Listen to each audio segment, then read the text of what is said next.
Pues arrancamos el tiempo de tertulia política y me acompaña el director de informativos de esta santa casa, Juan Pablo Polvorinos. ¿Cómo estás? Buenos días. Y Rubén Arranz, periodista del Independiente. ¿Qué tal, Rubén? Encantado, como siempre. Qué bueno tenerte aquí en la trinchera. Bueno, a ver, comentábamos en la parte de informativos el tema de los resultados electorales en las europeas y me gustaría empezar por ahí. Porque para ver un poco vuestra visión al respecto, análisis un poco ya con la cosa más calmada, los resultados encima de la mesa y después de todo lo que ha sucedido en los últimos días, en la última semana, lo cierto es que el Partido Popular planteó estas elecciones europeas como un plebiscito contra Pedro Sánchez y desde mi punto de vista el plebiscito como tal lo ha perdido. O al menos, digamos que Pedro Sánchez ha resistido, porque por mucho que el Partido Popular haya sacado un buen resultado, que es muy buen resultado, y haya ganado las elecciones europeas, lo trágico, y esto es lo que me gustaría plantearos para ver cuál es vuestro diagnóstico al respecto, es que resiste, tiene más del 30% de los votos. Rubén. Tiene el 30% de los votos, ha mantenido ese porcentaje de votos pese a la que está cayendo. Y pese a la que está cayendo, en los últimos meses hemos visto la aprobación de la ley de amnistía, el escándalo de su mujer, el escándalo de su hermano, el caso de las mascarillas, que afecta a varios ministros, incluso a la presidenta del Congreso de los Diputados, y pese a todo mantiene el 30% del voto. Y pese a todo yo creo que planifica mejor las campañas electorales, que las basa en 3 mensajes claros. Aquí, evidentemente, lo que intentó es movilizar a su electorado a sabiendas de que podía estar, digamos, un poco desmotivado por todos estos casos, que también es una cosa que habría que analizar. Primero fue la polémica con Argentina, después habló de Palestina y después ese trato despectivo y denigrante que siempre realiza con la oposición. Ha salido... Yo lo siento mucho se puede llamar tonto útil. Siempre en estos casos siempre los gobiernos utilizan los tontos útiles. Es una denominación, no estoy definiendo a nadie como nada, que es un nuevo partido de lo que ellos han definido como derecha radical, que es el de Se acabó la fiesta, el de Aloyse Pérez, y ahora Pedro Sánchez en su discurso lo articula a partir de lo que él llama las 3 derechas o las 3 ultraderechas, según esté en un programa de televisión o esté en un mitin. A partir de ahí, es verdad, no se puede negar, el Partido Popular le ha sacado 700.000 votos de distancia, pero yo creo que dentro de Génova 13 han pecado de algo. El voto antisanchista estaba movilizado. Yo creo que a partir de ahí les han faltado mensajes positivos o mensajes de otro tipo para desmovilizar a los votantes de izquierda. O sea, por ponerse el traje, yo creo que el Partido Popular siempre tiene más opciones de ganar cuando se pone el traje de padre, de vamos a intentar solucionar este desastre. Y el diagnóstico ya lo sabíamos. Si es que es evidente, habíamos leído decenas, cientos de noticias sobre los efectos del sanchismo. Y yo creo que es lo que le ha faltado. Y yo creo que esa es una de las causas por las cuales el voto descontento de Vox, que es evidente, aunque haya incrementado sus resultados con respecto a las anteriores elecciones europeas, pero hay una parte de ese voto que se acabó la fiesta, no ha regresado al Partido Popular. Entonces, yo creo que es una victoria agridulce y le va a permitir a Pedro Sánchez continuar, si quiere, hasta 2027. Lo ha dicho, ya están lanzando los mensajes. Lo ha dicho claramente, Juan Pablo, lo estuvimos comentando en el especial que dirigiste el pasado domingo, donde seguimos en directo el resultado electoral, la reacción de los diferentes partidos. Lo cierto es que el PSOE se aventuraba a sacar un resultado mejor, especialmente a últimas horas. Los tracking en los últimos días le otorgaba un resultado bastante positivo, hasta el punto de que se llegó a barajar el empate técnico entre Partido Popular y Partido Socialista. Finalmente esto es una cuestión de gestionar expectativas. El resultado no fue ese, y por eso Pedro Sánchez, aunque se desplazó a Ferraz, finalmente no salió a la palestra y mandó a su candidata Teresa Rivera con cara apesadumbrada a decir que los resultados, bueno, pues admitir la derrota, por así decir.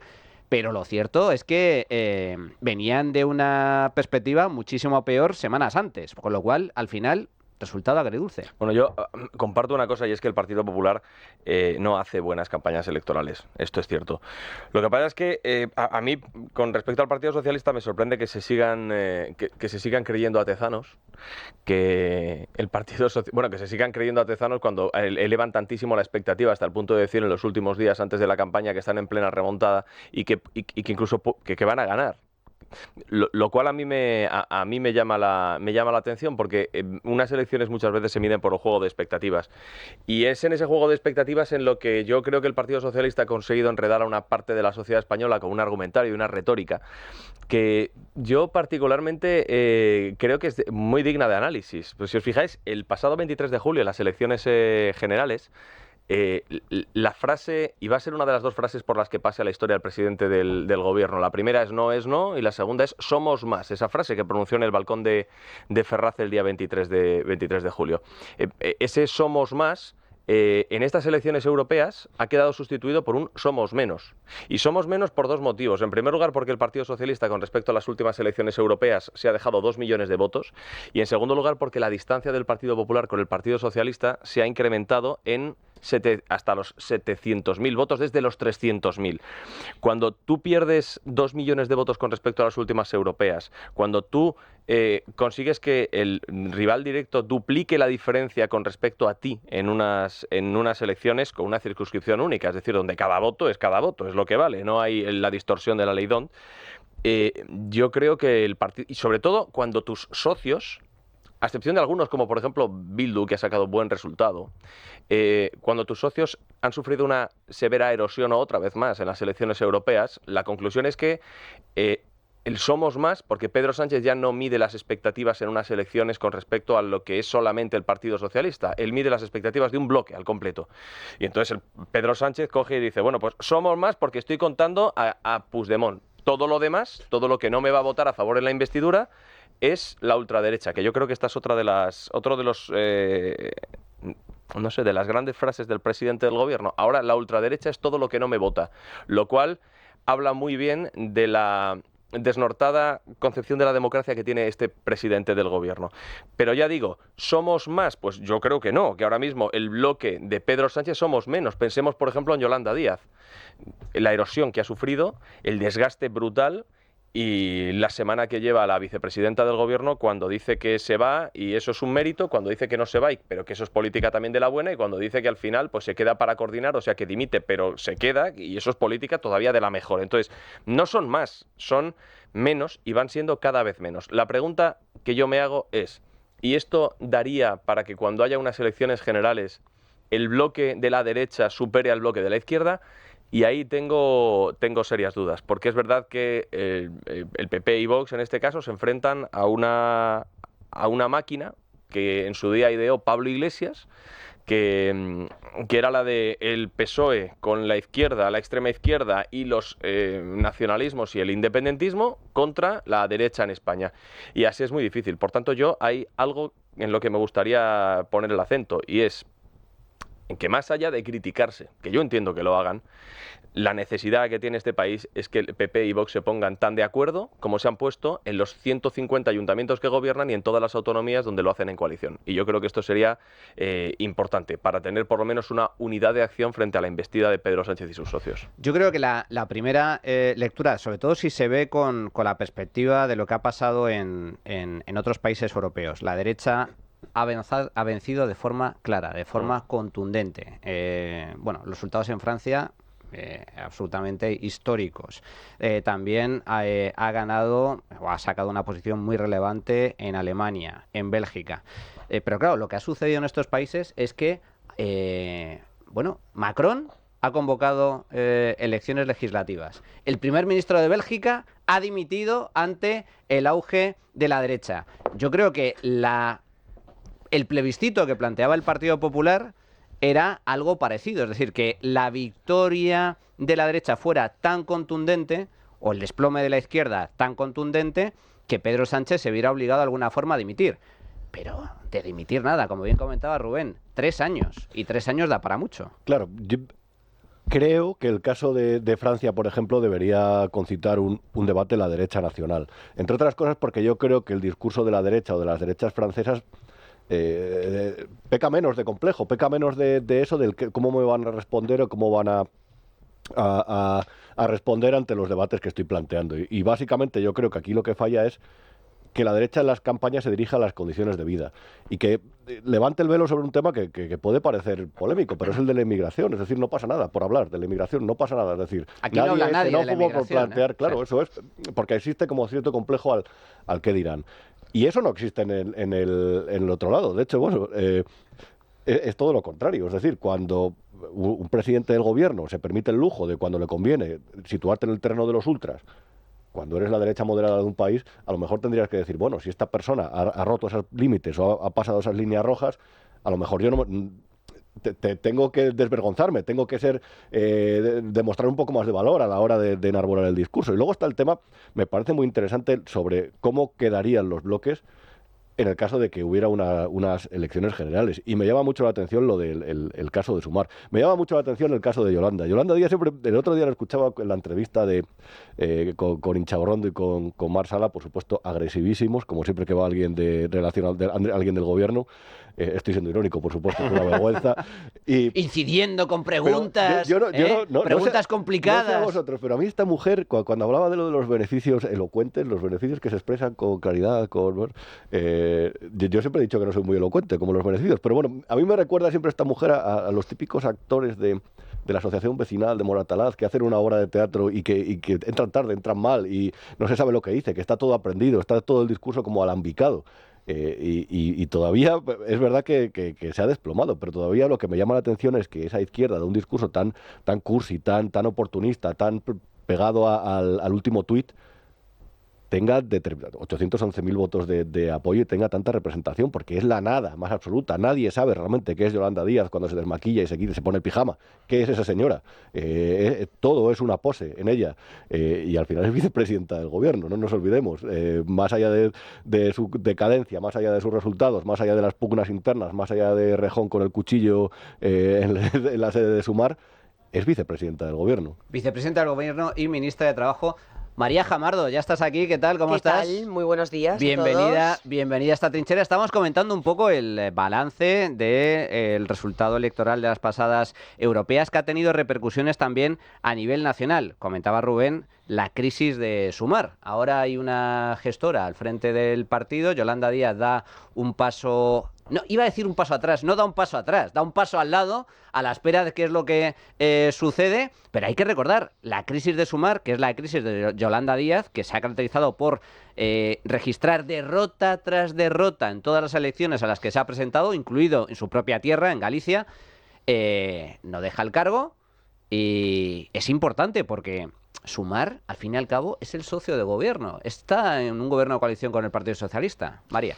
Bueno, yo quiero recordar que Sumar se presentaba hace un año, en un mes de julio, en un sitio que se llama Matadero. Yo no es por ser malvada, pero hombre, una formación que se presenta en un sitio que se llama Matadero, igual a lo mejor su futuro inmediato no era pasar por el éxito electoral más absoluto. Lo dije en su momento y provocó las mismas risas, pero lo decía porque sé de dónde viene políticamente Yolanda Díaz. ¿Quién es esa Yolanda Díaz sin maquillaje, sin purpurinas y sin mechas rubias, que lleva hundiendo sistemáticamente cada una de las formaciones políticas en las que ha sido paracaidista en Galicia desde su más tierna infancia en el Partido Comunista? Ella es hija de sindicalista, militó muchísimo tiempo en comisiones obreras, pero luego pasó a la política activa, insisto, a través del Partido Comunista, que es esa cosa tan moderna, tan nueva, tan guay, tan progre, que le suscitó y le llamó a afiliarse o a unirse a sus filas, ¿no? Pero después pasó a Izquierda Unida, que es el equivalente a Izquierda Unida en Galicia, que no tenía votos, pero ni aunque los regalasen, vio la oportunidad de unirse al proyecto que lideró en su momento Beiras, que estaba rebotado en aquella ocasión con el Bloque Nacionalista Gallego, porque él venía del núcleo duro y el bloque se estaba, digamos, edulcorando un poco, haciendo esa transición que ha llevado precisamente a Ana Pontón al éxito del Bloque Nacionalista Gallego de las pasadas elecciones autonómicas, en el que fue segunda fuerza por delante del Partido Socialista y alternativa u oposición al Partido Popular y a su mayoría absoluta, y traicionó a Beiras, que le dio la oportunidad de sentarse con él, ¿no?, en un escaño. Y después ya enlazó con todas esas mareas, esas amalgamas de las mareas gallegas, que eran, digamos, los sucedáneos de Podemos, hasta llegar de manos de Pablo Iglesias al Ministerio de Trabajo como gran fichaje estrella, que además hemos visto como traicionó, y ahí ya sí todos en directo. Una vez más, porque si por algo se ha caracterizado Yolanda Díaz es por traicionar y apuñalar por la espalda a todos sus socios. Especialmente a Pablo Iglesias, que fue el último y más sonado, pero por eso he revisado todo lo que sucedió, porque ella ha ido recalando donde más le convenía. Y cuando vio que aquello estaba muerto, decidió montar ese soufflé de siglas que se llama Sumar, que nunca ha estado gestionado ni nunca ha tenido nada claro. Eran un grupo de personas sentados en una escucha activa, que no sabíamos muy bien qué anotaban aquellas hojas, en sillas de plástico durante todo un periplo por toda España, y una señora que dice que las empresas multinacionales tienen beneficios elocuentes. Por poner un ejemplo, ¿no? Este es el último Entonces, ejemplo. yo honestamente creo que la crisis de Sumar es una crisis que llega desde el principio y desde la máxima esencia de Sumar, que viene además alimentada por el Partido Socialista, que si algo ha hecho no es crecer al centro, sino a la extrema izquierda. Pedro Sánchez ha ido fagocitando a todas las formaciones que tiene a su izquierda, se ha ido podemizando.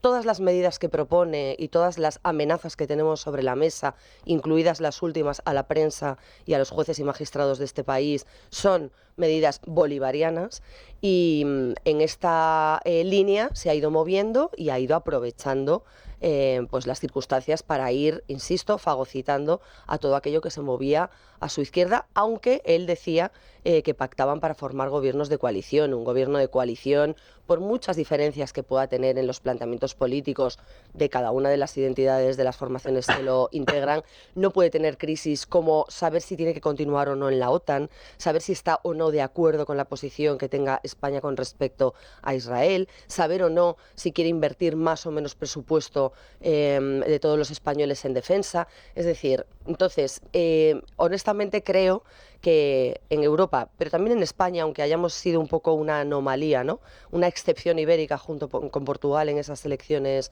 europeas que acabamos de celebrar, irá poco a poco virando, irá cambiando esos vientos que hasta ahora la orientaban hacia la izquierda y extrema izquierda, para situarse donde debería de estar y donde los ciudadanos quieren estar, porque se han cansado precisamente de que esa amenaza irreal de la extrema derecha en nuestro país en realidad haya dado muchísima cancha a una extrema izquierda que es tremendamente peligrosa y que nos ha llevado a la situación de inseguridad, de presión fiscal, de incertidumbre jurídica que estamos viviendo en los últimos meses. Pero lo cierto es que le está surgiendo efecto, la estrategia le está funcionando a Pedro Sánchez, porque es cierto que está creciendo hacia su izquierda. Yolanda Díaz se ha convertido en la muleta.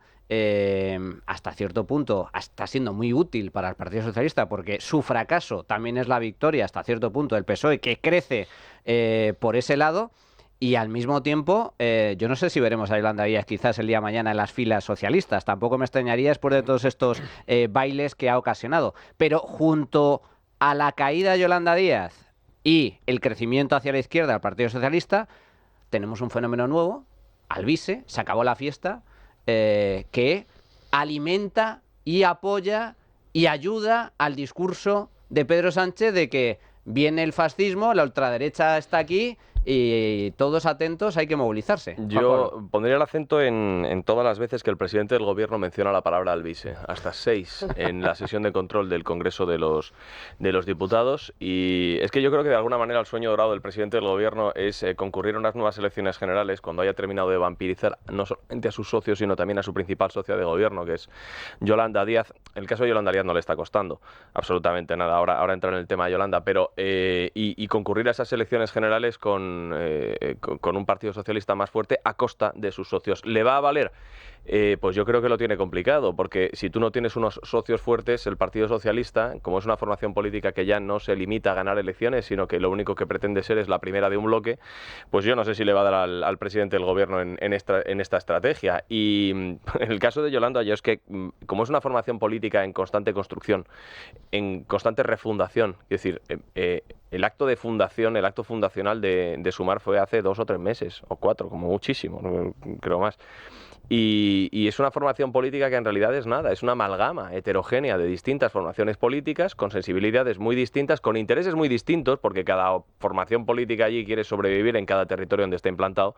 Y en última instancia, Yolanda Díaz no es nada, porque ni siquiera coordina esos partidos. Ella se limita a ser la cara visible. Amalgamar una sensibilidad, una relativa manera de entender las cosas, etcétera. Pero claro, esta semana ya, en cuanto han visto la caída de Yolanda, son muchas las formaciones políticas que se han reunido, Compromís, los comunes, etcétera, para hacer un análisis y un balance de que a lo mejor no les compensa ir de nuevo a unas elecciones bajo este paraguas.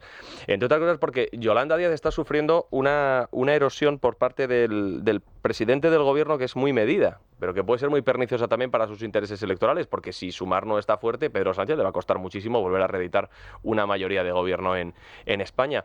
Pero lo que está haciendo el Palacio de la Moncloa además es que se ve, y además se percibe muy fácilmente.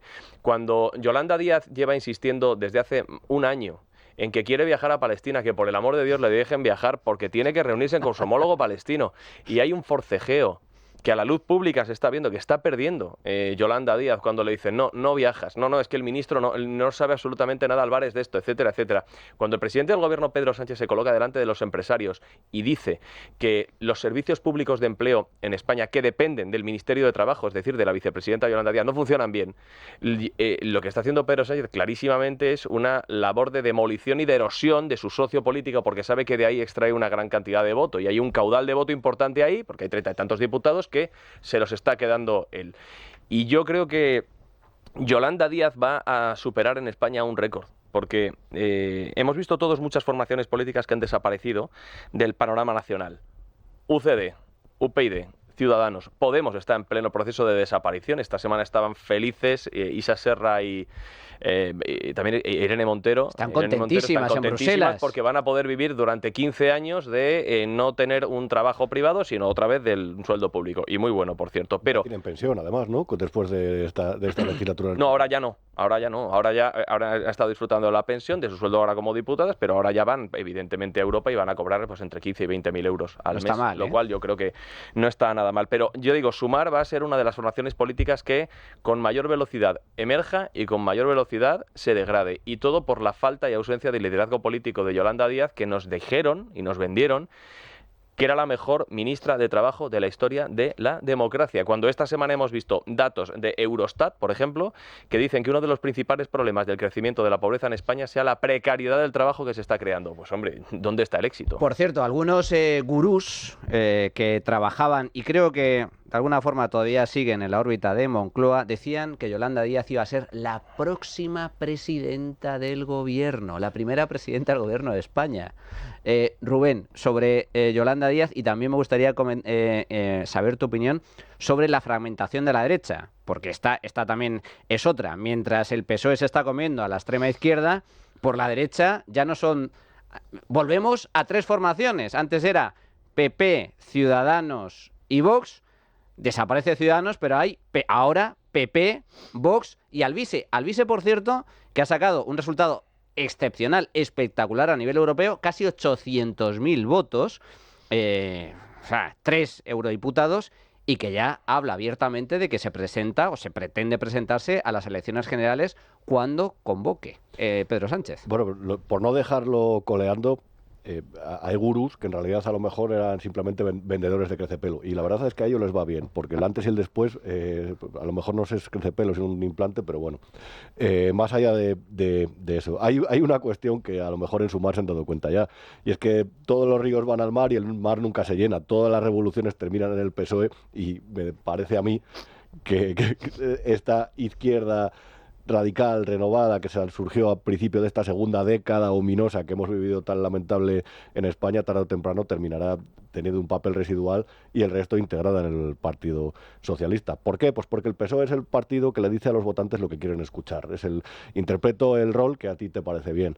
Defiende el acercamiento de los presos en País Vasco, se procesiona el Viernes Santo el alcalde en un pueblo de Toledo con la cofradía, y defiende la amnistía en Cataluña, se la tiene que defender, y se va adaptando en función de cada territorio. Es el partido de la metamorfosis constante, el Partido Socialista, y de hecho por eso ha absorbido una parte de voto que en otro, Izquierda Unida ha llegado a tener 3 millones de votos, si no recuerdo mal, algo menos de 3 millones de votos, pero posteriormente siempre los ha reabsorbido. Y es porque realmente en periodos de malestar y en periodos de bonanza siempre dice lo que la gente quiere escuchar. Y eso entronca con lo que ha ocurrido también en la derecha. El secreto de Alvise Pérez es que ha dicho a gente que está desencantada con el sistema lo que quiere oír. Es un activista que básicamente propone fórmulas que tienen éxito en unas personas que son especialmente permeables a los discursos que vendan soluciones fáciles para problemas que no se van a solucionar así. Yo estuve el domingo por la noche, en la fiesta que hizo la discoteca Cats, porque bueno, interés informativo, no personal. Curioso, por cierto, que un partido que se presenta como se acabó la fiesta, lo primero que hace, primeras imágenes de Alvise celebrando una fiesta, una gran fiesta en Capital. Con consumición gratis. Yo me tomé no me gusta beber antes de escribir, pero me tomé una cerveza antes de... Y llama la atención porque una buena parte de los que asistían eran gente joven. Simplemente, es decir, gente que se informa por las redes sociales, que ha salido del círculo de los medios de comunicación y que creen en él, pero no creen en él tampoco como un líder político, es casi como un líder espiritual, como un activista que consideran que engancha con sus preocupaciones y que en parte condiciona el pensamiento. A mí este fenómeno me sorprende, el de los desocupas que se meten en política, el de los Alvises y compañía. Porque lo que prueba, entre otras cosas, es primero que los medios de comunicación ya no solamente es que hayan perdido el monopolio de la información, sino que también los partidos lo han perdido el control de determinados elementos de la campaña, y eso se ha visto desde hace una década. Y por otra parte, este público joven, ¿cómo está tan en un terreno tan fuera de los círculos de información y de influencia, tan distinto al que hemos conocido hasta ahora, que siempre genera o que a partir de ahora podemos esperar determinadas sorpresas como la de Alvise Pérez en las elecciones? Bueno, pues hacemos ahora una pequeñísima pausa y regresamos para continuar con las consecuencias de las elecciones europeas, no solo a nivel nacional, cuidado, también a nivel europeo.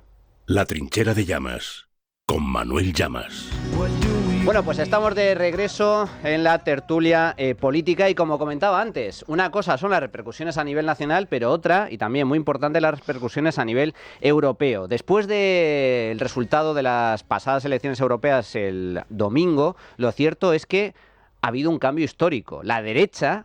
Los partidos de derecha, en sus distintas vertientes, porque aquí hay de todo, han registrado una victoria histórica. Y no me refiero exclusivamente al Partido Popular, sino a nuevos partidos de derecha que han registrado un aumento muy sustancial en las elecciones europeas, abriendo incluso la posibilidad de que haya un cambio en cuanto a la composición de la Comisión Europea. Tradicionalmente la Unión Europea siempre ha estado gobernada por pactos de coalición entre Partido Popular Europeo y Partido Socialista Europeo.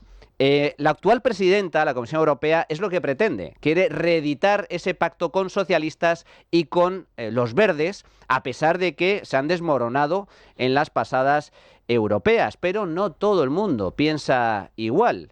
Y dentro de la derecha europea, pues son muchas las voces que dicen, oiga, miren ustedes a su derecha, porque existe la posibilidad de que pacten también con los nuevos partidos, con las nuevas fuerzas conservadoras, y haya un cambio de políticas y un cambio de orientación en la Unión Europea. Para comentar esta cuestión, contamos con Marcos de Quinto, empresario, ex vicepresidente de Coca-Cola y también fue diputado por Ciudadanos y, bueno, pues el fundador de una asociación, una fundación, Pie en Pared, que ha firmado un manifiesto, un comunicado esta misma semana, junto con otras asociaciones que componen la Plataforma por la España Constitucional y que en ese comunicado piden al Partido Popular que no renueve su pacto con los socialistas a nivel europeo. ¿Qué tal, Marcos? Buenos días, ¿cómo estás?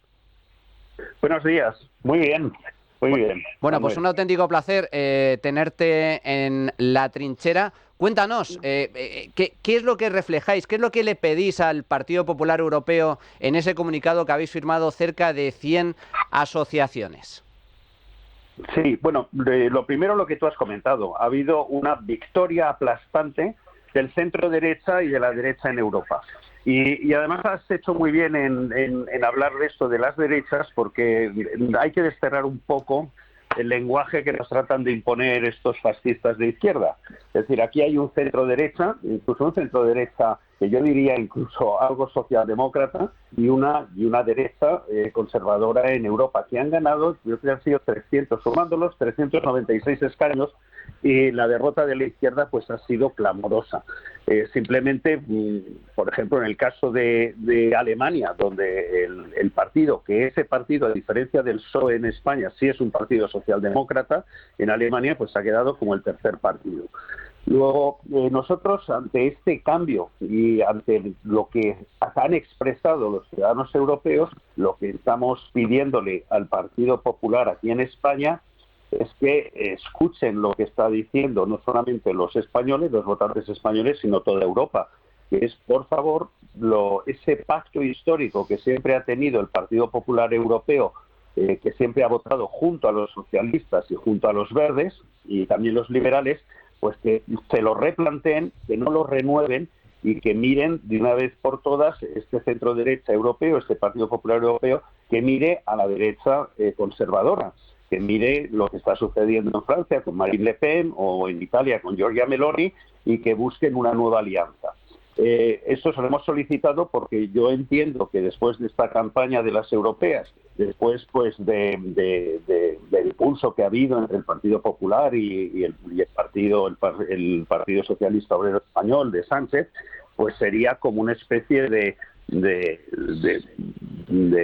engaño el que de repente el Partido Popular de aquí no utilizara y no hiciera valer ser la segunda fuerza popular dentro de Europa y volviera de nuevo pues a dar apoyo a los socialistas en Europa, que son unos socialistas que van a estar de alguna manera capitaneados por Pedro Sánchez.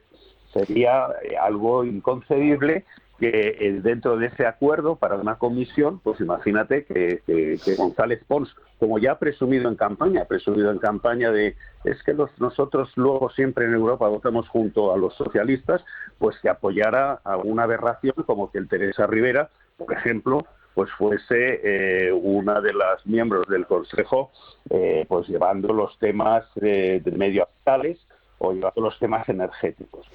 Aquí hay una cosa, Manuel, que yo creo que sí es importante a lo mejor para que entiendan los oyentes, es que históricamente este pacto que ha habido entre Partido Popular Europeo, socialistas, verdes y liberales, pues tenía una explicación, que era que aparentemente estos grupos, y entiendo por socialistas, socialdemócratas, no lo que tenemos desgraciadamente en España, no socialcomunistas, pues que este pacto eran los grupos que más o menos tenían una idea de potenciar Europa, de potenciar lo que era la unidad de Europa y que se erigían ellos un poco como en defensores de ese europeísmo. Lo que se ha visto en las últimas décadas es que lo que han hecho estos tres grupos realmente ha sido un desastre para Europa. Han hecho que se abandonaran los presupuestos de defensa de Europa, de manera que Europa básicamente está desarmada.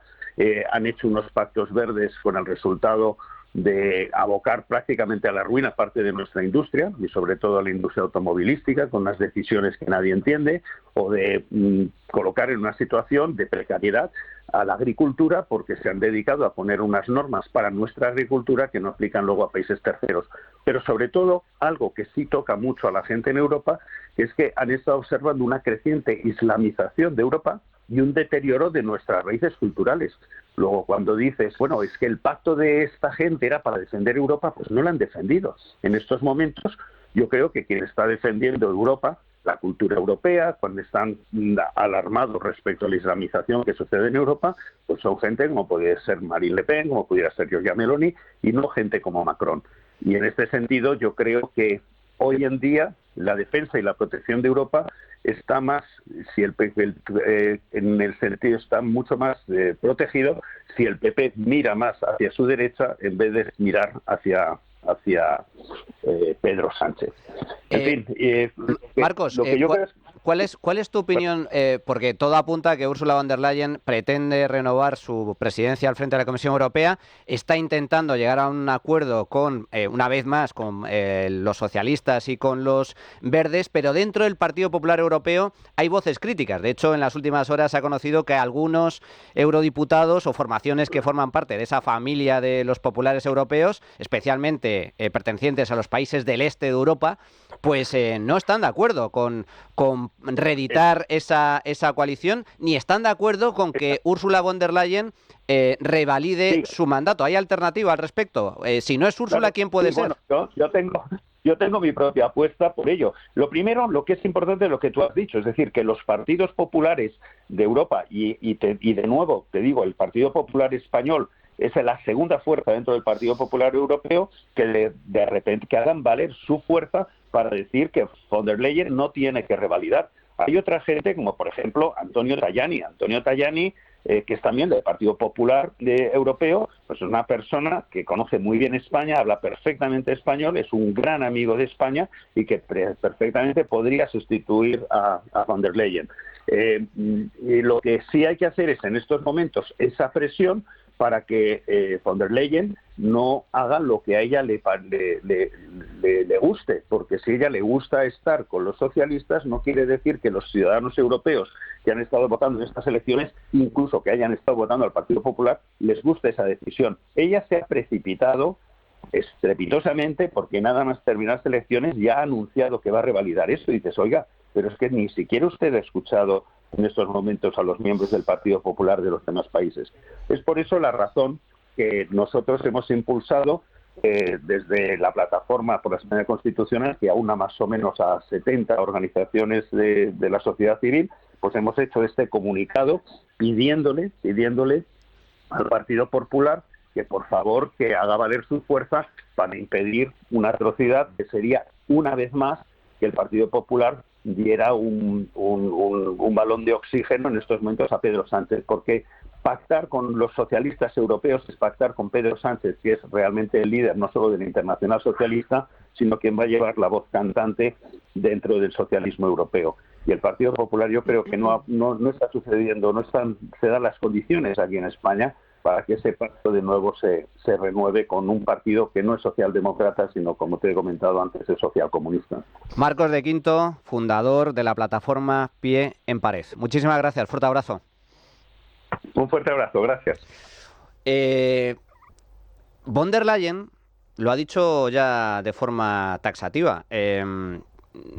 Algunos piensan que puede ser un ariete para frenar la ley de amnistía en España. No sé cómo lo veis vosotros. Yo, desde luego, a Úrsula no la veo muy partidaria de frenar absolutamente nada, porque si por algo se ha caracterizado es por ser, digamos que, iba a decir socia, ¿no? Bueno, socia sí, porque gobierna con los socialistas europeos, pero incluso a nivel personal se le ha notado mucho la sintonía, la buena sintonía con Pedro Sánchez. María, ¿tú qué opinas? Bueno, vamos a recapitular. Llevamos 7 años, ¿no? Desde que Puigdemont abandonó España en un maletero. Con nocturnidad, en el maletero de un coche, para huir de la acción, para sustraerse de la acción de la justicia del Tribunal Supremo por liderar ese intento de sedición, que después fue hábilmente removida por el Partido Socialista, allanando ya el terreno para lo que sería el pacto del lawfare y la ley de amnistía ya en vigor, con sus socios de Junts a cambio de esos 7 votos de la impunidad. Y durante estos 7 años Europa ha mantenido en cierta medida las apariencias para no desacreditar la euroorden como herramienta de cooperación entre países, pero el hecho inapelable es que de facto, en la práctica, no ha ayudado a la entrega de Puigdemont. Se pidió a Europa que levantase la inmunidad cuando se nombró a Puigdemont diputado parlamentario europeo, y pasó toda una legislatura sin que se pudiese actuar. Sí es verdad que enmendaron después diciendo que efectivamente no debería haberse permitido que tomase posesión formal de su acta con las condiciones o en las condiciones en las que llegó, pero nadie se lo impidió y nadie ha impedido que pase estos años en ese retiro maravilloso de Waterloo, protegido por la justicia belga, que bueno, para aquellos que conocemos Bélgica también bastante tienen con lo suyo, que son un país o un proyecto de país también un poco frustrado, ¿no?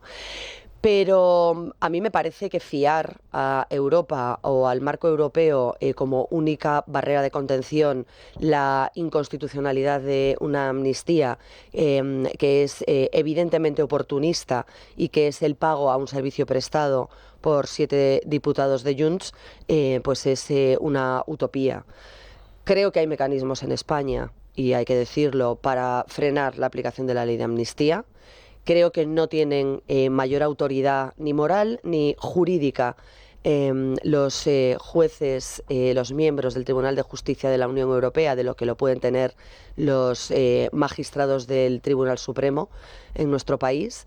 Y creo que tenemos 4 fiscales del Procés, Jaime Moreno, Fidel Cadena, Consuelo Madrigal y Javier Zaragoza, que están dando una lección de dignidad, que están dando una lección de lealtad, que están dando una lección de legalidad, que están dando una lección de valentía, defendiendo una posición y un criterio contra el jefe de su institución, de la Fiscalía General del Estado o lo que queda de ella, que han argumentado en más de 160 páginas por qué la malversación perpetrada por Puigdemont, Oriol Junqueras y todos los que le acompañaron en aquel referéndum inconstitucional del 1O no es amnistiable y no se puede borrar penalmente. Que el fiscal general del Estado, que, como ya dijo Pedro Sánchez, de quién depende la Fiscalía, y que tiene la trayectoria que tiene, incluso con nombramientos anulados por desviación de poder, haga lo que está haciendo, no debería sorprender a nadie. Por desgracia, la Fiscalía se ha convertido ya en un sultanato desde hace tiempo, donde lo que prima es la autocracia. Una cosa es la jerarquía y otra es que no haya autonomía e independencia de los fiscales en el propio seno de la institución, que es algo que reclaman las asociaciones y la carrera desde hace mucho tiempo. Veremos cuál es la posición del Tribunal Supremo, porque yo quiero recordar que quienes tienen la última palabra son el magistrado instructor Pablo Llarena para todos los declarados en rebeldía, es decir, para los prófugos, Puigdemont, Comín y Puig, y la Sala Segunda del Alto Tribunal, con el juez Manuel Marchena en cabeza, sobre esta cuestión de la amnistía. Pero se puede no ir a Europa y se puede no aplicar la amnistía en España con el criterio del Tribunal Supremo Español. No infravaloremos lo nuestro. Vamos a entrar de lleno en el tema de la amnistía a continuación, pero antes una pequeñísima pausa.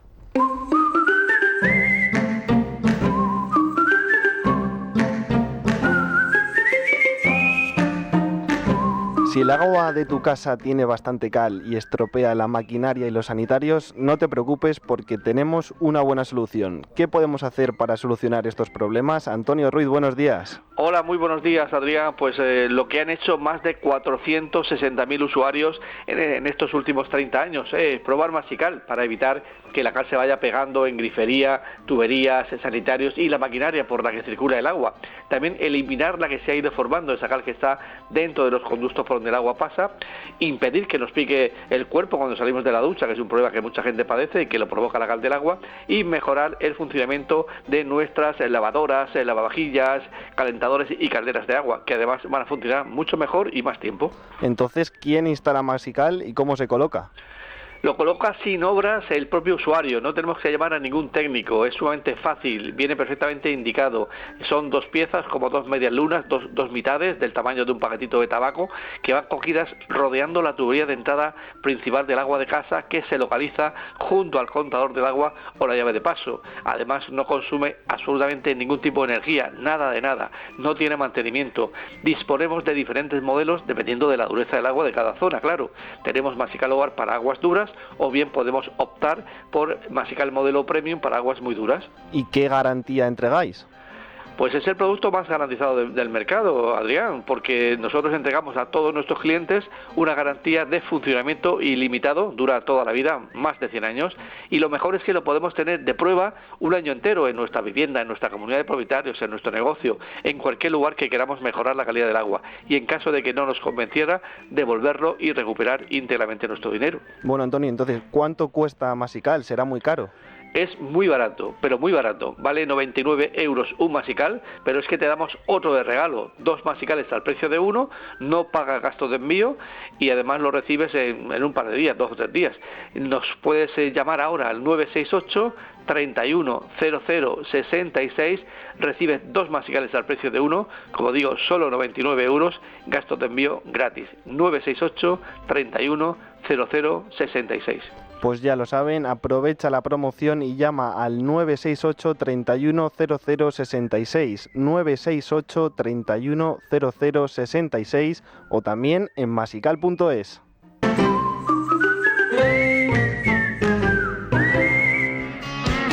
Bueno, pues ya estamos de vuelta en la tertulia política. Estaba comentando antes, María, antes de irnos a publicidad, el tema de la amnistía. La ley de amnistía se ha aprobado. Se aprobó hace ya un par de semanas. Se ha publicado finalmente en el Boletín Oficial del Estado. El Gobierno pretende aplicarla en su totalidad, pero se han encontrado con no la oposición, sino con el respeto a la ley, al Estado de Derecho de los jueces, que lógicamente pues se tienen que... Son el único baluarte que queda de protección del Estado de Derecho y de la democracia, porque todo lo que salga del Congreso, por mucho que sea aprobado por una mayoría parlamentaria, puede ser perfectamente ilegal, puede ser una auténtica aberración, como es el caso de la amnistía, que además es claramente inconstitucional. Para hablar sobre esta cuestión contamos con Roberto Bermúdez de Castro, que es consejero de Hacienda y Administración Pública del Gobierno de Aragón, pero que en su día fue secretario de Estado para las administraciones territoriales, uno de los arquitectos y ejecutores de la aplicación del artículo 155 de la Constitución en Cataluña tras el intento de golpe de Estado de Puigdemont y sus socios. Don Roberto, ¿qué tal? Buenos días, ¿cómo está? Hola, buenos días, ¿cómo estáis? Bueno, estábamos comentando, por desgracia, finalmente la ley de amnistía se ha publicado en el Boletín Oficial del Estado, después de todo el esfuerzo, de todo el sacrificio, de todo el trabajo que realizaron ustedes para aplicar ese artículo 155 por mandato constitucional en Cataluña. ¿Cómo se siente a nivel personal y a nivel profesional al ver publicado en el BOE esta ley de amnistía? Bueno, como ya se ha comentado esta semana en algunos medios o con algunos compañeros tuyos, lógicamente no por más esperado o viendo que iba a suceder, dejar de sentir pues una mezcla de sentimientos, ¿no? Pero principalmente de rabia y es vergüenza, ¿no? Como podemos sentir la gran mayoría de los ciudadanos de este país. La verdad es increíble que por intentar mantenerse un puñado de semanas más en el cargo, pues Pedro Sánchez haya tenido el valor y de llevar a cabo esta tropelía, ¿no? Te digo, a mí sientes vergüenza, sientes rabia, sientes indignación y sientes sobre todo vergüenza. Tengo la sensación, don Roberto, que mucha gente, por desgracia, se ha olvidado de todo lo que sucedió en aquellos fatídicos días donde hubo un intento de golpe de Estado en Cataluña, con incendios en las calles, con asaltos a infraestructuras básicas como el aeropuerto de El Prat, con una auténtica ausencia de ley y orden, hasta tal punto es así que eran muchísimos catalanes los que precisamente clamaban por la aplicación del artículo 155. ¿Cómo vivió usted esos días, cuando tuvieron que aplicar el 155 allí? Sí. Mira, lo más gordo de toda esta historia es el blanqueamiento que pretende Sánchez de este grupo de personas, ¿no? Y como bien dices tú, aquellos días sobre todo los meses más duros, que fueron, digamos, después de los atentados de las Ramblas, que fueron en septiembre y octubre, más o menos, todo lo que sucedió aquellos días, y eso no se puede olvidar, porque por mucho que Sánchez pretenda aplicar una amnistía, por mucho que Sánchez pretenda blanquear a estos personajes, lo que nunca va a poder hacer Sánchez es borrar de la retina todo aquello que vivimos el conjunto de los españoles aquellas semanas, ¿no?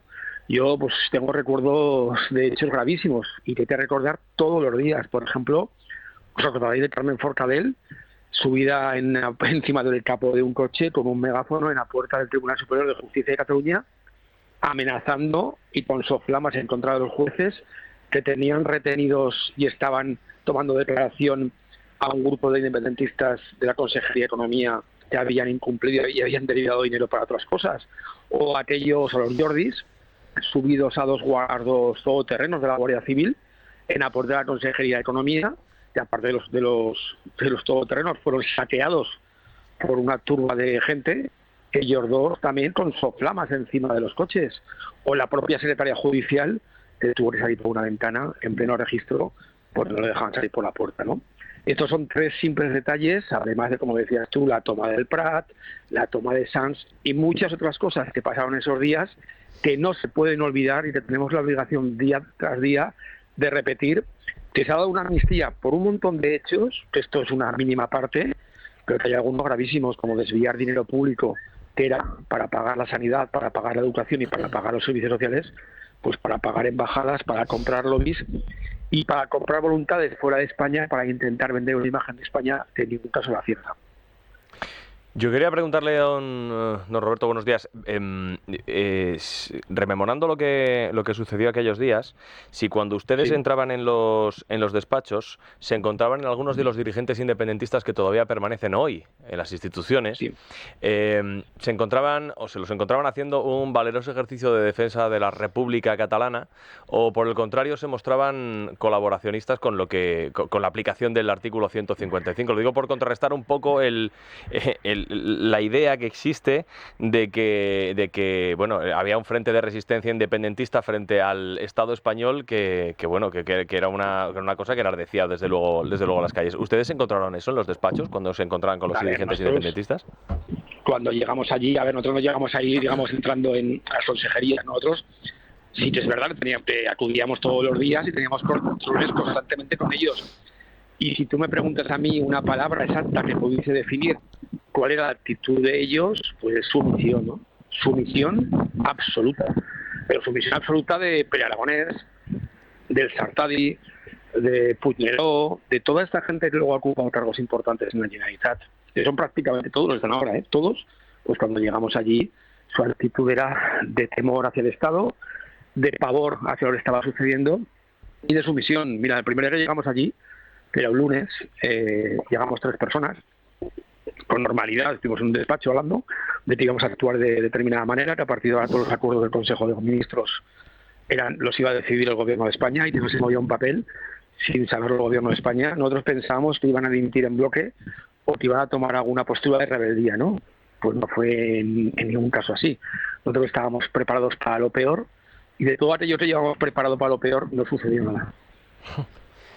Don Roberto, por su conocimiento sobre esos días, la gestión que llevaron a cabo asumiendo las competencias de la Generalidad en aplicación del artículo 155, ahora con la ley de amnistía volvemos al punto de partida y ya hemos visto cómo la mesa, los independentistas han vuelto a desobedecer una directriz del Tribunal Constitucional. ¿Cree usted que la amnistía va a facilitar un nuevo intento de golpe de Estado por parte de los líderes independentistas? Mira, esto hay diferentes matices, ¿no? Yo diría el primero, es decir, cuando tú apruebas una ley de amnistía y tú en su preámbulo pones que es para exactamente algo así como para recuperar los valores democráticos, ¿no? La convivencia democrática, y el primer día, en la primera ocasión que tienen, llevan a cabo una desobediencia al Constitucional con los votos en el Parlamento, te das cuenta de qué tipo de gente son. Los dirigentes actuales de Junts, los dirigentes actuales de Esquerra, no ven más allá, no tienen otra forma de vida, no pueden vivir sin llevar al Estado al límite. Y por supuesto, que nadie tenga ninguna duda que esta gente va a seguir queriendo llevar al Estado al límite. Y yo no sé cuál va a ser el final de esto, si otro 155 o la cesión de Sánchez. Como sea la cesión de Sánchez, este país a futuro tiene un problema. Porque hay aspectos fundamentales de España, que es, por ejemplo, la transferencia de capital entre las regiones más desarrolladas hacia las regiones menos desarrolladas, por ejemplo, si se lleva a cabo la nueva financiación a la carta de Cataluña, que se romperían. Pero si la pregunta tuya es, ¿tú crees de verdad que con la ley de amnistía se puede se puede producir otra vez de nuevo situaciones como las que vivimos el otro día, hace 2 años, 6 años? Porque te contesto que el otro día ya se produjo la primera, se desobedeció una vez más al Tribunal Constitucional. Y lo más grave es que ni el PSC, ni el PSOE, ni nadie del Gobierno ha dicho nada en contra de eso. Rubén Arranz. Don Roberto, buenos días. Simplemente por descodificar algún término. Vamos a hablar de referéndum, que entiendo, intuyo, concluyo que va a ser el próximo objetivo que persigan. ¿Es el Estado igual de fuerte para frenar un referéndum en 2024 o en los años sucesivos que lo era en 2017 cuando se aplicó el artículo 155? Mira, yo soy economista, no soy jurista, entonces puedo cometer algún error de concepto, ¿vale? Pero sí que es verdad que al Estado armas jurídicas, me refiero, nadie me entienda mal, armas jurídicas que tenía en el año 2017, en el año 2018, ahora no las tiene. Es decir, para llevar a cabo tú un referéndum tienes que desviar fondos públicos pues para poder organizar ese referéndum. Si tú modificas en la legislación española los conceptos de malversación, estás citando al Estado armas jurídicas para poder evitar un nuevo referéndum. Pero fíjate, yo pienso que el referéndum es la segunda etapa. Para mí la primera etapa es más dinero para la Generalitat, con el bulo de que la Generalitat está mal financiada, que no es cierto, y el segundo objetivo será llevar a cabo un referéndum. Roberto Bermúdez de Castro, consejero de Hacienda y Administración Pública del Gobierno de Aragón y uno de los artífices y ejecutores del artículo 155 de la Constitución en Cataluña. Muchísimas gracias, un fuerte abrazo. Muchísimas gracias. Si me permites, lo último, lo más importante a mi juicio es repetir hasta la saciedad lo que sucedió aquellos días. No puede caer en el olvido todo aquello que sucedió en España esos días. Y muchísimas gracias por acordar, ¿vale? Muchas gracias. Efectivamente, a veces se olvida todo lo que sucedió y que durante aquellos fatídicos días yo recuerdo las imágenes de Barcelona incendiada, literalmente, absolutamente incendiada, cuando intentaron asaltar la comisaría de Barcelona, de Vía Laietana, cuando hicieron todo tipo de tropelías, asaltos. Oiga, que hay una causa abierta por terrorismo. El caso Tsunami, por terrorismo, no solo malversación. Eso fue un golpe de Estado en toda regla y parece que se ha olvidado, María. Bueno, es que aquí somos especialistas en permitir que la izquierda y la extrema izquierda reescriban la historia. Lo hemos vivido y lo estamos viviendo permanentemente sobre la guerra civil, después con la historia y el pasado de ETA y de sus herederos políticos de H. Bildu, a los que se ha blanqueado hasta la náusea, y ahora será el separatismo catalán. A mí me parece muy importante esta última parte a la que se hacía mención por parte de nuestro invitado, en el que la financiación catalana es el ejemplo más flagrante de que este gobierno socialista, este ejecutivo de Pedro Sánchez, no es un ejecutivo ni progresista, ni igualitario, ni busca la concordia, ni la cogobernanza, ni nada que beneficie al interés general de los ciudadanos, salvo a su propio interés y a continuar atrincherado en un sillón en Moncloa.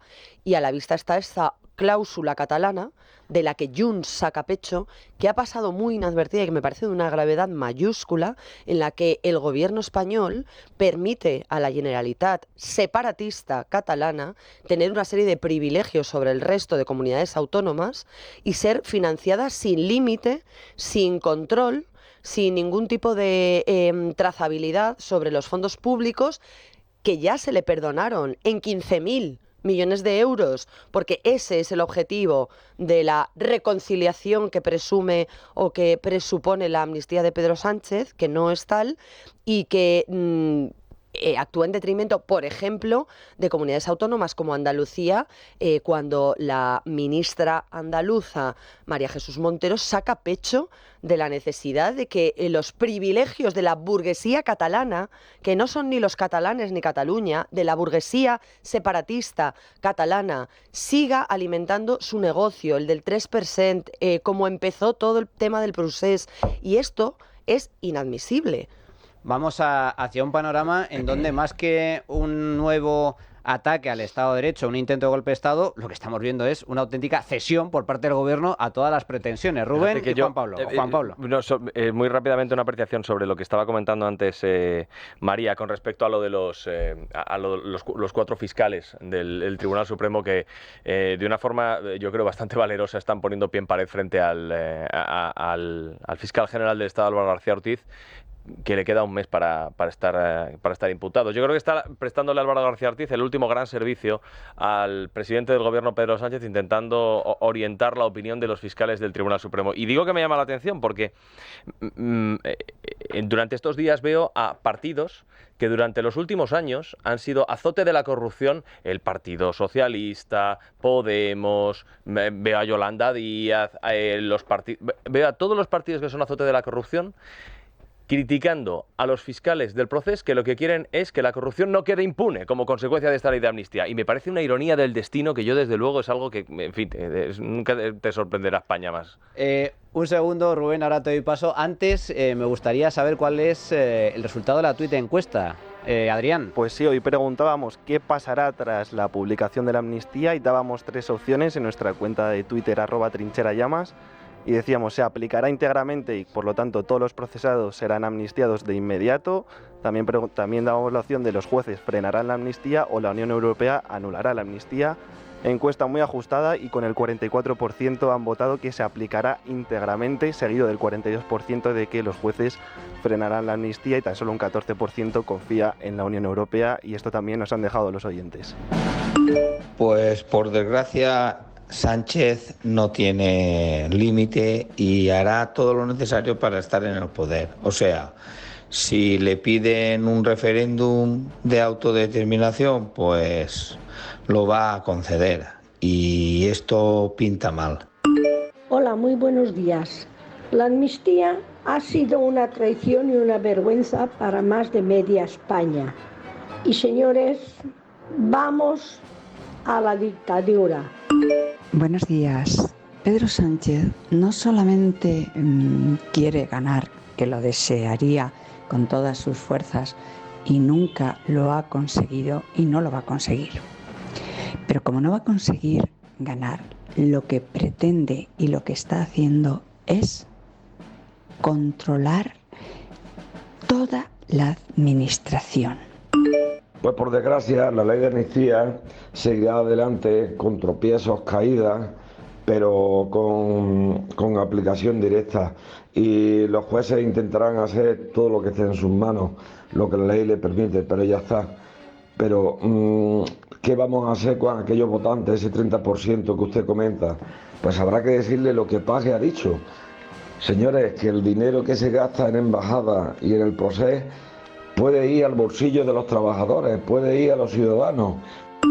A partir de ahora va a haber un goteo de amnistiados, porque la presión sobre los fiscales y jueces va a ser brutal. Bueno, pues hasta aquí la opinión de nuestros oyentes. Rubén, a modo titular. Muy rápido. Nos han intentado vender que el proceso ha terminado y no ha terminado, y los medios que lo contemos van a ir a por nosotros. Ya lo anunció Pedro Sánchez. Ya en verano van a empezar a presentar medidas para cortarnos vías de financiación y para que no contemos lo que está ocurriendo, que es el proceso está más caliente que nunca. Qué grande, Rubén. Ya sabía yo que tenías esa capacidad de síntesis.